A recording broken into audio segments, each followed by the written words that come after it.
Você é uma prova viva? Nós podemos ser dia a dia.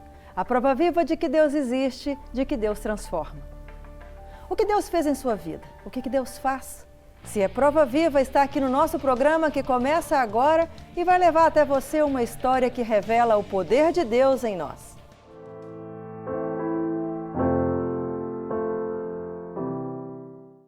Somos recebidos neste mundo pelos nossos pais.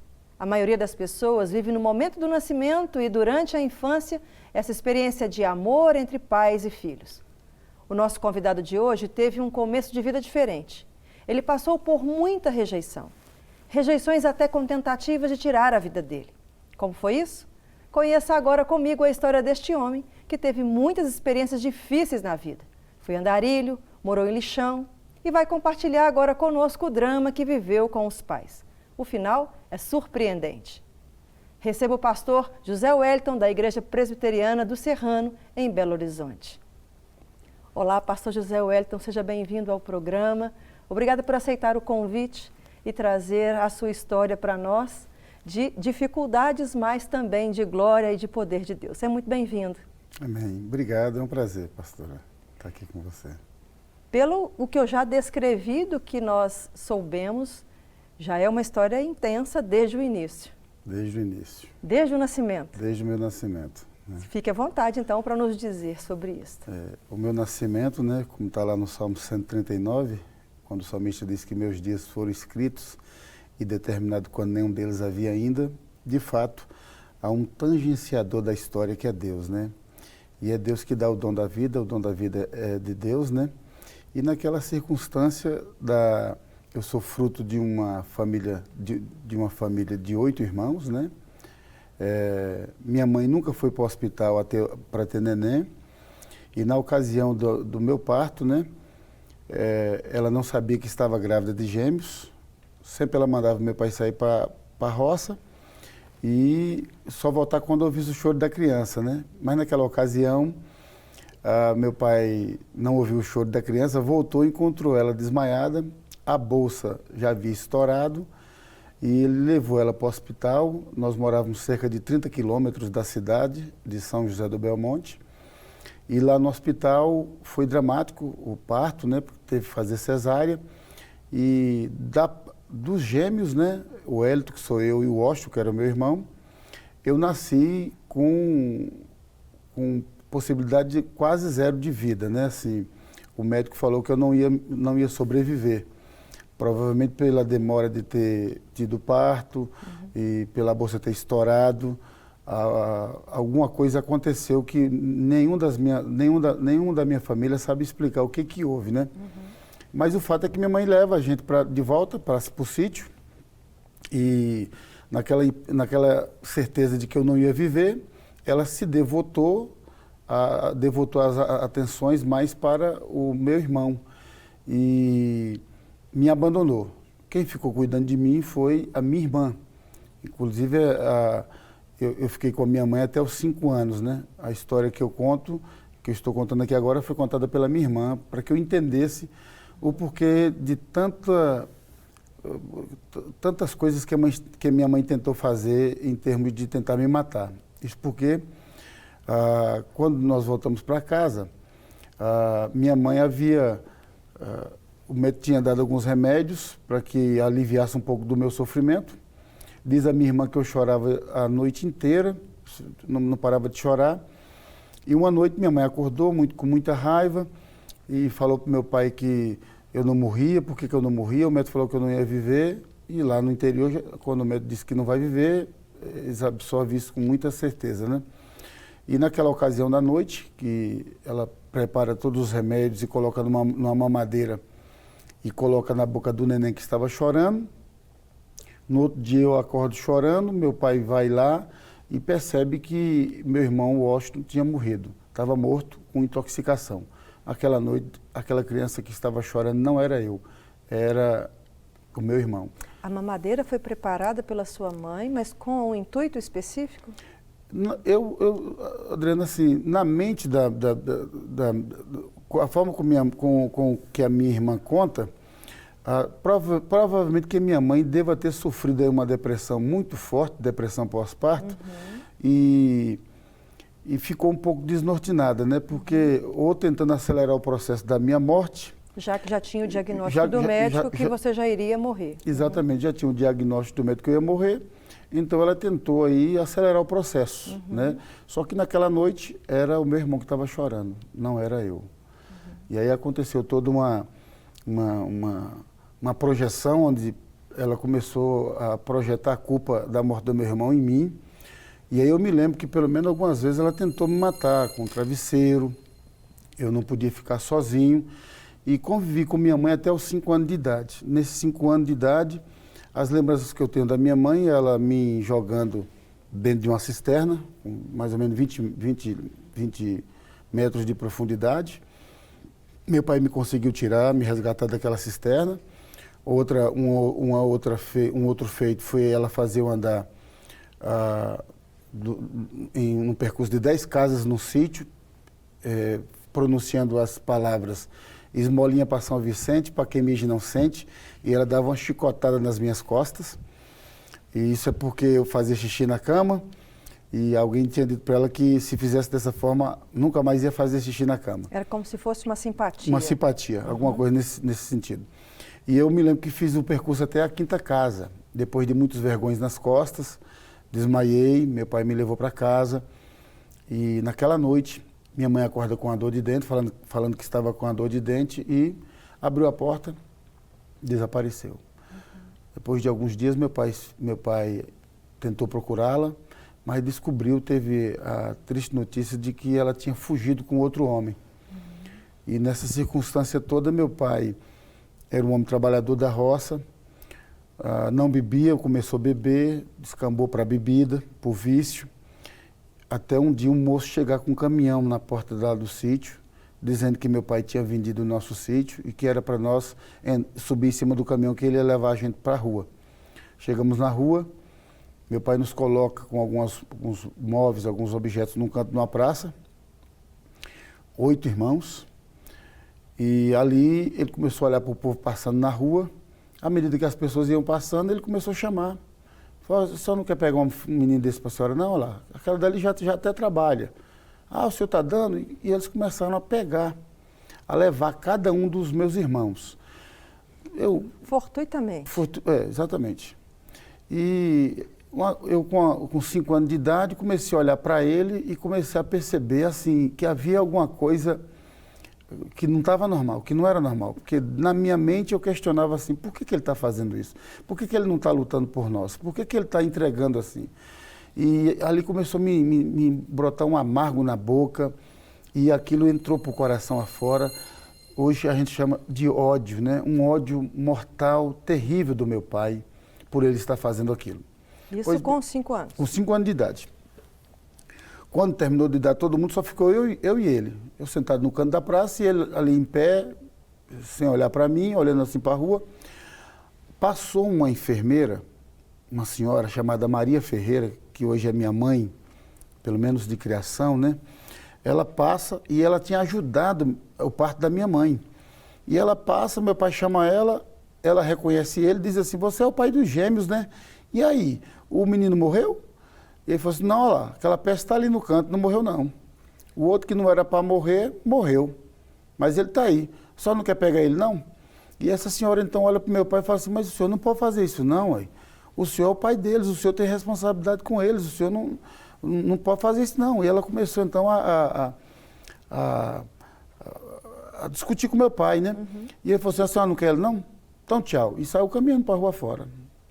Deixou eu ali, eu fiquei olhando para ele, e ele foi embora. E ela olhou para mim e falou assim: "Meu filho, você ficou aqui, seu pai é doido? Como é que eu vou fazer com você agora?" E ficou olhando para mim, de repente ela me pega pelo braço e me leva para a casa dela. Na casa dela, ela tinha 6 filhos, né? E já jovens e adolescentes. Eles não aceitaram, falaram que não era para ficar comigo, uma espécie de ciúme, alguma coisa, né? Mas ela convenceu eles a deixar eu ficar. Ela mandou eu ficar quietinho num canto lá da sala. Eu fiquei, adormeci naquele canto. Acordei por volta de meia-noite, eles me dando chute na costela, me chutando, acorda, me sentam no sofá e contam para mim, Adriana, 2 histórias que para mim marcaram a minha infância, né? Eles contaram a história do lobisomem, eu nunca tinha ouvido falar dessa história, e eles contaram de maneira que aquilo ficou gravado na minha cabeça, na minha memória, e depois contaram a história de um outro menino que havia sido amaldiçoado pelos pais e que comia, que botava pela orelha. A comida entrava pela boca e saía pela orelha, né? E também uma história de terror. Eles terminam de contar aquela história, abrem a porta da rua e me empurram para a rua. E fecha a porta, e eu fico batendo, chorando, batendo, tentando abrir a porta.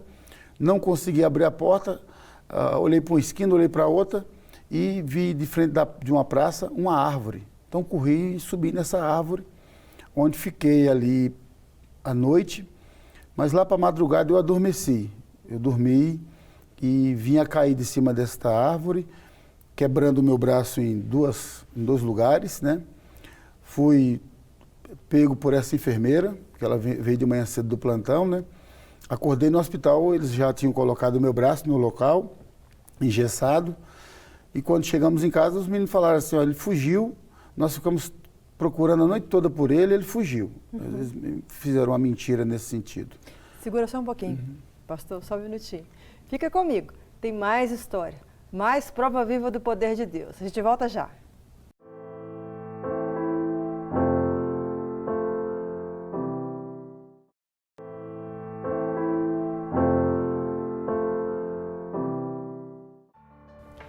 Estamos de volta com a história do pastor José Wellington.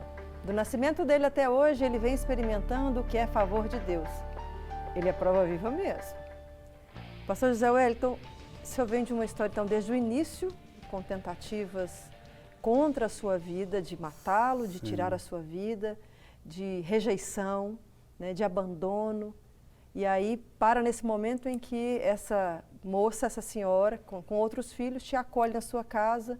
E tem todo um levante desses filhos que não te queriam nessa casa. Exatamente. E mentem contra você. Continua a partir daí, então. Já tem muita história até aí já, né? Então, nessa casa, assim, essa mulher me deu todo amor e carinho, né? Os filhos me proporcionaram os piores dias, meses e anos da minha vida, né?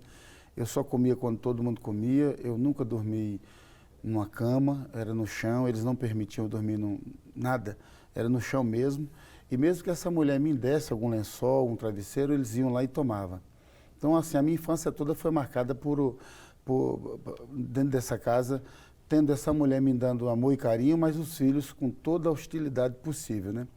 Nesse aspecto, Adriana, isso desencadeou em mim muita raiva, muito ódio e muitos desencontros também nesse período de infância até a minha juventude, né?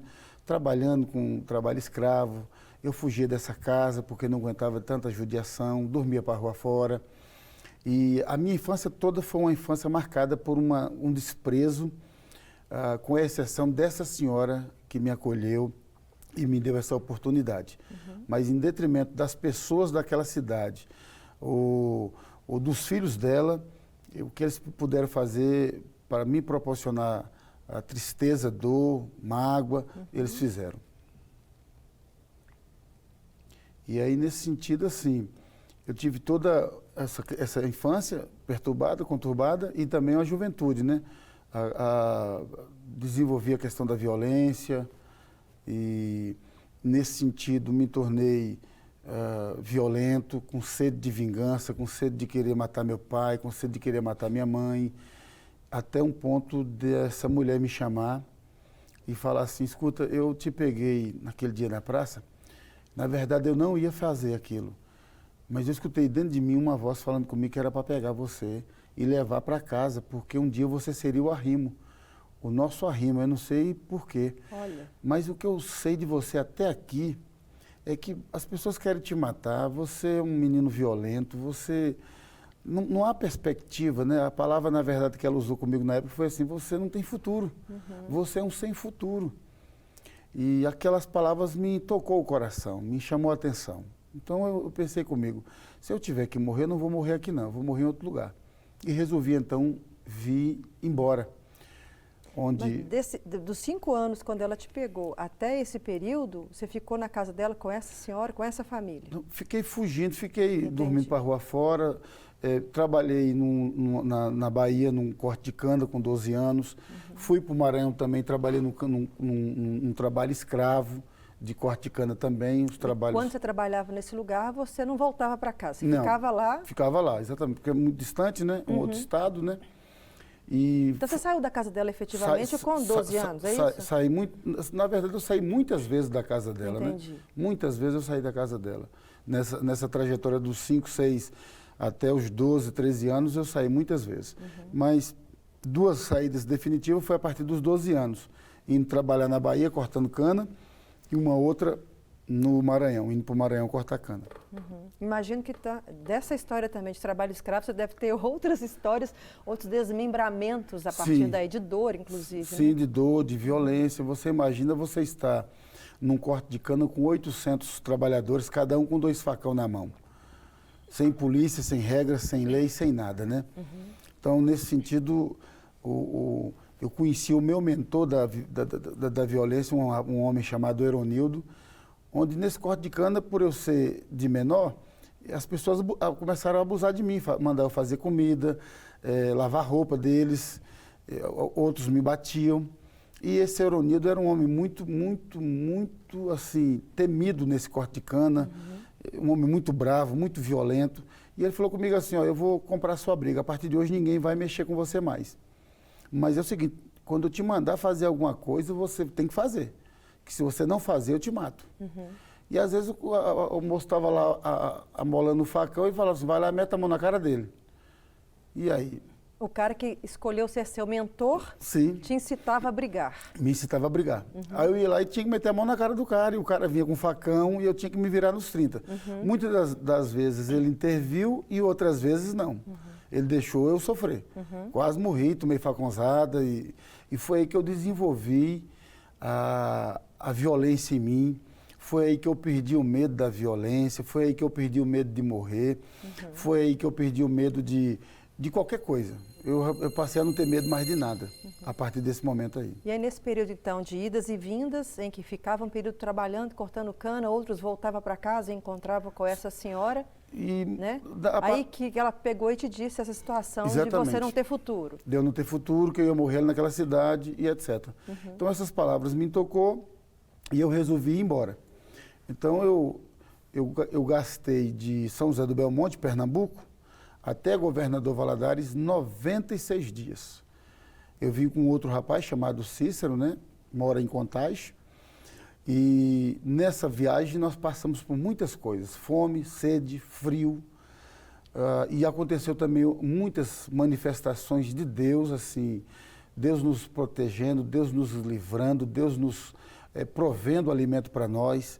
Porque essa é uma estrada deserta, bastante deserta e bastante perigosa, né? Mas não tinha nenhum planejamento. Vou sair daqui, vou chegar em tal lugar, planejado, porque lá eu tenho um parente, eu tenho um amigo, um conhecido. Não, saiu um andarilho pelo mundo, é isso? Exatamente. Embora todo o sonho de todo nordestino é ir para São Paulo, mas nós não tínhamos isso. Nós não tínhamos um referencial. Era apenas o desejo de ir embora. Ir embora para onde? Nós não tínhamos noção. Então saímos sem eira e nem beira, como disse por aí afora, né? E nessa trajetória desses 96 dias, então, vimos a morte de perto, né? Muitas das vezes com fome, com sede, acidentes, outros andarilhos, dormindo em pontes, dormindo debaixo de pontes com fezes, né? Vivendo realmente uma vida muito difícil, né? Alimentando-se de lixo, muitas das vezes, nessas lanchonetes em beira de postos, né? Também comendo folhas verdes pela estrada fora. Aquilo que botava na boca, que fosse azedinha, a gente comia. Se fosse amarga, a gente não comia. Então, assim, a gente veio nessa trajetória toda, até Governador Valadares, passando por toda essa situação. Nesse período de trajetória, alguém te barrou? Alguém quis saber uma identificação sua, um documento, de onde que você vem, para onde você vai? Houve alguma intervenção nesse sentido? Não, de intervenção de ninguém, né? Apenas assim, um dos primeiros incidentes que aconteceram conosco, nós chegamos numa determinada viagem, num determinado ponto da estrada, dessa viagem, Fomos dormir num posto, o moço falou que não era para a gente dormir naquele posto, eles não queriam ninguém ali naquele posto e mandou a gente dormir dentro de uma manilha. De fato, fomos para dentro daquela manilha, no esgoto. Dentro do esgoto, não sei se você já viu, é quente, né? É bem quentinho. E para quem tá assim com frio... Não deve ser uma experiência que muita gente tem, não, né? Ter vivido rato, barata, para nós eram amigos nossos, né? Entendi. É que você perguntou assim, não sei se você já viveu, é bem provável que muita gente não. Nem mas a gente deitou ali, Adriana, naquele frio, estava fazendo muito frio. Deus. A água que corria por cima de nós era como que um travesseiro, um cobertorzinho quente, e ficamos ali dormindo. Mas quando foi lá para a madrugada, caiu uma tromba d'água e aquela água veio violentamente, repentinamente, e nos levou. Saiu nos levando para dentro daquela manilha fora. Por misericórdia de Deus, nós não entramos para dentro do esgoto mesmo, né? Porque se tivéssemos realmente entrado, caído dentro do esgoto mesmo, nós não teríamos sobrevivido. Saímos dali, assim... pela graça de Deus, pela misericórdia de Deus, né? E prosseguimos nessa estrada, nessa caminhada, onde o Cícero ficou surdo por causa da fome, começou a ter miragem, começou a correr no asfalto achando que era água, clamando por água, água, água, água, e não era água, e até chegar em Governador Valadares. Como é que era a sua fé até então? Cria em alguma coisa? Tinha referência de algum Deus, de algum comportamento religioso? Embora o sertão nordestino, né? Aliás, o Nordeste, de um modo geral, um dos ídolos, né? Uma das pessoas que eles adoram lá é o pai de Cícero, né? Uhum. Mas eu não tive tempo na minha infância de ser educado religiosamente em alguma coisa. Uhum. Eu não tive tempo, por exemplo, de experimentar o que é o Natal, ou saber o que é o Natal. Eu não tive tempo, por exemplo, de saber o que é um aniversário. A minha infância foi muito dramática e muito assim. Então, eu não tive tempo de um exercício voltado para a religião, de nada. Uhum. Então, eu não criei em nada. Uhum. Eu ouvia as pessoas rezando, eu ouvia as pessoas falarem em Deus, mas para mim aquilo não fazia sentido. Não fazia parte da minha vida. E nesse período todo... dessa dor, dessa caminhada, você chegou em Valadares e como é que foi seu processo lá? Foi recebido, ficou na rua? Como é que funcionou? Chegamos em Governador Valadares e ficamos na entrada de Governador Valadares, quem vai daqui para lá, né, tem um ponto de apoio da Gontijo ali, ficamos dormindo debaixo dos pés de manga ali durante 30 dias, comendo manga verde ali, e dormindo com outros andarilhos ali. Era um ponte, né, dos sertanejos que vêm da Bahia, do Nordeste, para ali naquele lugar. E passou um moço, um dia, eu brinquei com o Cícero e falei assim, ele é nordestino. E o Cícero falava, não é nordestino não. E começamos a discutir. Para tirar a prova, eu chamei o moço. Falei, o senhor é nordestino? Sou. Como é que você sabe? Falei, pela cabeça. Pela cabeça que eu conheci que ele era nordestino. E ele, então, começou a conversar conosco e ele nos levou para a casa dele. Uhum. Arrumou um emprego para mim, diz ele que onde ele trabalhava tinha apenas uma vaga de serviço e ele arrumou para mim. Trabalhamos, quando foi dia 22 de dezembro, recebemos o nosso primeiro pagamento. E ele falou comigo assim, vocês vão passar o Natal aonde? Eu falei, não sei, não conhece nada aqui. Ele falou, porque Valadares não é isso que vocês estão vendo aqui não. Ele morava no bairro chamado Cantinho do Céu, que é um morro muito alto, e ele nos levou num local chamado Baião dos Coroa, e onde a violência era fichinha, lá o negócio era violento, mulheres sendo espancadas, homens brigando, muita gente bêbada ali, e eu fiquei ali no salão vendo os dois dançar nesse forró. De repente alguém chega por trás de mim, uma mulher me abraça por trás, e vai me abraçando, me apertando, e eu começo a sentir minhas costelas já trincar, e uma voz grossa no meu ouvido dizendo que ia me matar. Eu fiz sinal para o Cícero, ele veio, derrubou essa mulher pro chão afora, e deu trabalho para me tirar dos braços dessa mulher. Eu desmaiei, acordei no centro da cidade de Valadares, na rua Israel Pinheiro, onde ali perto do Mercado Central, caído num ponto de ônibus, com as costelas, tudo doído. E à medida que eu estava tentando me levantar, as pessoas começaram a passar pela calçada, tanto jovens como pessoas mais de idade, eles paravam, olhavam, e começaram a falar impropérios para mim, né? Insinuar coisas, ó lá, encheu a cara de cachaça, está aí na rua, e foram falando aquelas coisas horríveis para mim. Na medida que eles estavam falando aquilo, eu comecei a me reinteriorizar em termos da minha história, né? E dizer assim, eles estão falando isso porque não sabem da minha história, eles não sabem o que eu passei até aqui, eles não sabem o que eu sofri. E ali eu me levantei, fiquei olhando para as nuvens, um céu azul, e ali eu me atrevi, né, uma alma aflita, desesperada, a fazer uma oração.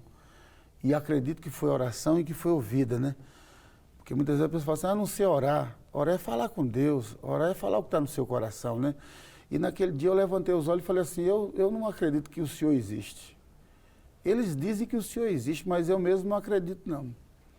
Porque se o Senhor existe, eu não acredito que o Senhor tenha me feito para sofrer como eu tenho sofrido. Eu não acredito que o Senhor me fez para ser saco de pancada ambulante que eu tenho sido. Eu comecei a indagar na oração aquilo. E no final eu concluí dizendo, mas se o Senhor existe, eu queria que o Senhor mudasse a minha história.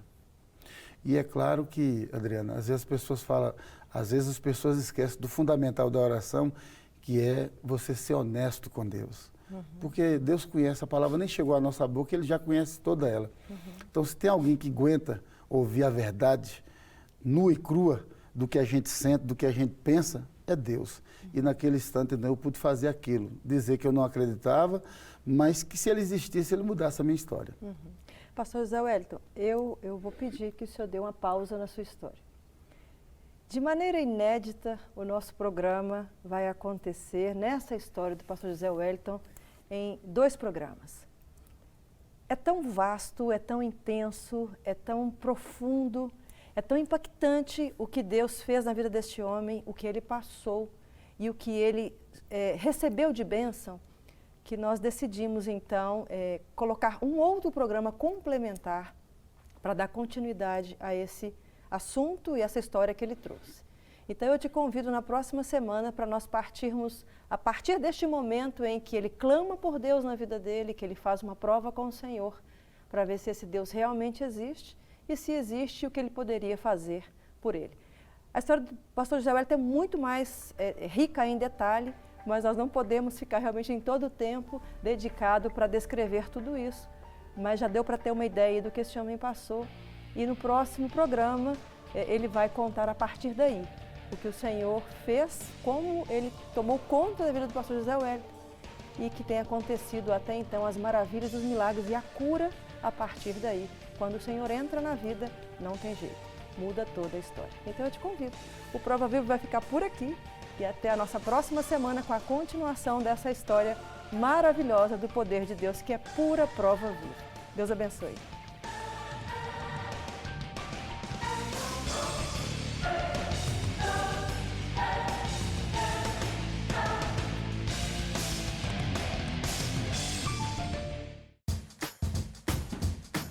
Não quer ficar um segundo por fora da nossa programação? Agora você pode nos acompanhar através das plataformas digitais. Não perca tempo, acesse, curta e siga-nos. Fique por dentro de tudo o que acontece por aqui. Rede Super, inspirando você.